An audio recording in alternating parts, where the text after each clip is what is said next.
اللہ رب العزت نے حکم دیا اقیم الصلاۃ، اقیم الصلاۃ لذکری، نماز قائم کرو، اور نماز قائم کرو میری یاد کی خاطر، کہ نماز سے بہتر میری یاد کا اور کوئی طریقہ نہیں، نماز سے بہتر میری یاد کا اور کوئی سلیقہ اور کوئی ذریعہ نہیں، نماز قائم کرو۔ سو جو روحیں پہچان گئیں، عارف بن گئیں، حکم نماز، حکم عبادت پا کر ان کے جسم نماز میں مشغول ہو گئے، ان کے جسم نماز میں مشغول ہو گئے، دل پھر اللہ کی محبت کی تلاش میں مشغول ہو گئے۔ حالت نماز میں انسان مصلی پر کھڑا ہو گیا، سراپا انسان کا مصلی پر کھڑا ہو گیا،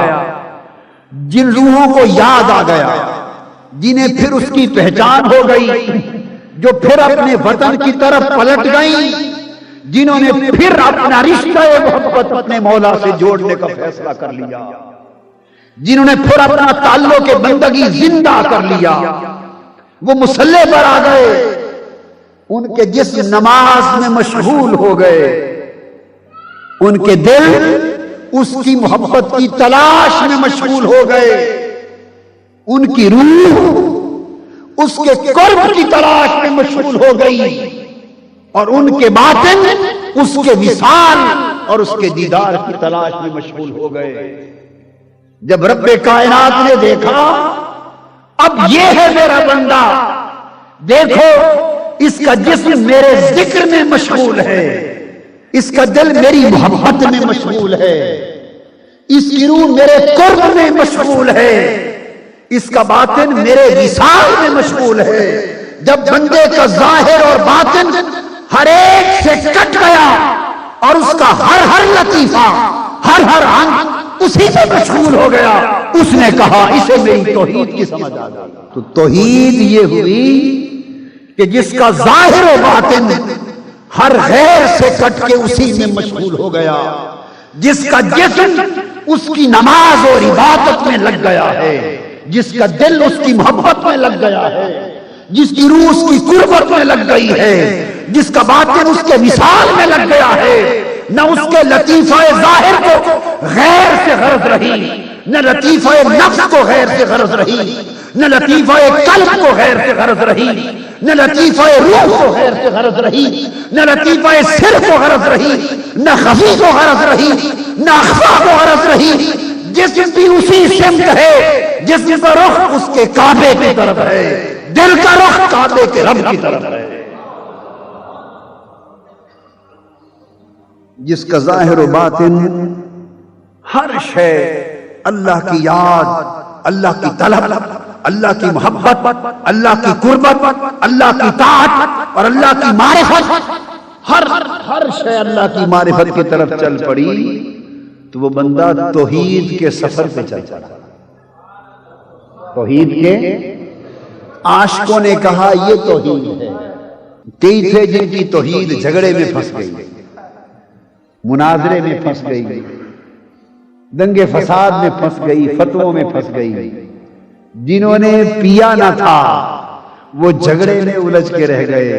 جنہوں نے ایک گھونٹ پی لیا تھا وہ جھگڑے چھوڑ کے اس میں الجھ گئے، مست ہو گئے۔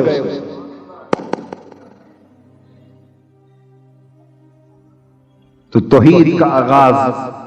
محبت سے ہوا۔ جب اس کی محبت دوبارہ دلوں میں گھر ہو گئی تو عاشقوں نے کہا، عارفوں نے کہا یہ کوئی نئی محبت نہیں ہے، کیونکہ انہیں یاد آ گیا، پہلے جو بھولے ہوئے تھے انہیں خبر نہ تھی، جب یاد آ گیا تھا اور پھر وہ تڑپے، پھر ان کے جسموں نے بستروں کو چھوڑ دیا، جب یاد آ گیا، جب یاد آ گیا پھر ایک آگ لگ گئی،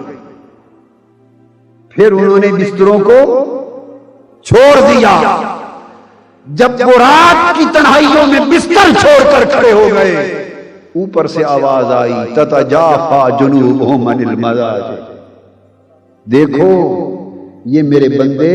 بستروں سے پہلوؤں کو جدا کر کے میرے لیے کھڑے، جنہیں یاد آ گئی پھر وہ دست بستہ اپنے مولا کے در پہ سراپا قیام بن کے کھڑے ہو گئے، سراپا سجود بن کے گر گئے۔ جب ان کے جسموں کو اس نے سراپا قیام و سجود بن کے کبھی کھڑے ہوتا کبھی گڑ گڑاتے لیٹتے دیکھا، پھر وہ بولا یبیتون لربہم سجدا و قیاما، یہ میرے بندے رات میرے حضور قیام کرنے اور سجدوں میں گزار رہے ہیں۔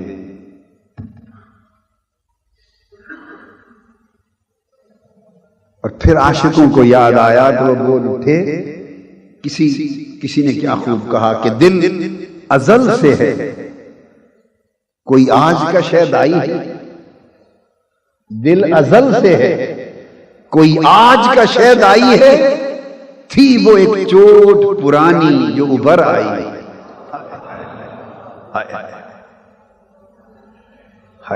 تھی وہ ایک چوٹ پرانی، کہیے نا، تھی وہ ایک چوٹ پرانی جو ابھر آئی ہے۔ اب وہ محبت انہیں دیوانہ مار لیے تھے، انہیں چین سے سونے نہیں دیتی تھی، انہیں چین سے بیٹھنے نہیں دیتی تھی۔ ایک ہر وقت ایک کیفیت ہے، ایک لگن ہے، ایک آگ ہے۔ شیفتہ نے کہا شاید اسی کا نام محبت ہے شیفتہ، ایک آگ سی ہے سینے کے اندر لگی، یہ محبت جو معرفت الہی کا واحد ذریعہ ہے۔